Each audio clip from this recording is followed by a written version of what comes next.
Big ബോസിന്റെ latest promo വന്നിട്ടുണ്ട്. അപ്പൊ ജയിൽ നോമിനേഷൻ ആണ് പ്രൊമോയിൽ കാണാൻ സാധിക്കുന്നത്. 4 പേരെയാണ് ജയിലിലേക്ക് നോമിനേറ്റ് ചെയ്യേണ്ടത്. അപ്പൊ 2 പേരെ പവർ ടീമിനോട് തന്നെ സെലക്ട് ചെയ്യാനാണ് ബിഗ് ബോസ് പറഞ്ഞിട്ടുള്ളത്. ഒരാളെ അപ്പൊ പവർ ടീം സെലക്ട് ചെയ്യുന്നത് ഗബ്രീനെയാണ്. പിന്നെ ഗബ്രി വന്നിട്ട് പറയുന്നത് നമ്മുടെ അർജുന്റെയും അതുപോലെ നോറയുടെയും പേരാണ്. അർഹതയില്ലാത്തതും വീക്ക് ഗെയിം കളിക്കുന്നു എന്നൊക്കെയുള്ള കാരണത്താലാണ് അർജുന്റെയും നോറയുടെയും പേര് പറയുന്നത്. അതിനുശേഷം വരുന്ന അൻസിബ പറയുന്നത് റസ്മിന്റെ പേരാണ്. റസ്മിൻ ആദ്യത്തെ പോലെ ഒരു ഗെയിം ഒന്നും കളിക്കുന്നില്ല എന്നുള്ള രീതിയിൽ റസ്മിന്റെ പേരും, അതുപോലെ തന്നെ സിജോയുടെ പേരാണ് നമ്മുടെ അഭിഷേക് പറയുന്നത്.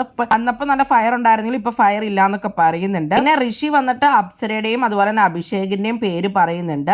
അർജുന്റെ പേര് പിന്നെ ജിൻഡോയും പറയുന്നുണ്ടായിരുന്നു. അർജുൻ എന്തായാലും നാളെ ജയിലിലേക്ക് നോമിനേറ്റ് ആവും. അതുപോലെ നോറയും കാണാൻ ഏറ്റവും കൂടുതൽ സാധ്യതയുണ്ട്. പവർ ടീം ഡയറക്റ്റ് ചെയ്ത് ഗബ്രി പിന്നെ എന്തായാലും നാളെ ജയിലിലേക്ക് നോമിനേറ്റ് ആയിട്ടുണ്ട്. ഇനിയിപ്പോ ഇതിൽ നിന്നൊരു ടാസ്ക് വെച്ചിട്ട് 2 പേരെ ആയിരിക്കും ജയിലിലേക്ക് വിടുന്നത്. എന്താണ് നിങ്ങൾക്ക് തോന്നുന്നത്? എന്തായാലും നിങ്ങളുടെ അഭിപ്രായങ്ങൾ കമന്റ് ബോക്സിൽ കമന്റ് ചെയ്യണേ. കൂടുതൽ ബിഗ് ബോസ് വീഡിയോകൾക്കും ബിഗ് ബോസിന്റെ ലേറ്റസ്റ്റ് ലൈവ് അപ്ഡേറ്റ്സിനുമായിട്ട് ഈ ചാനൽ സബ്സ്ക്രൈബ് ചെയ്യണേ, സപ്പോർട്ട് ചെയ്യണേ.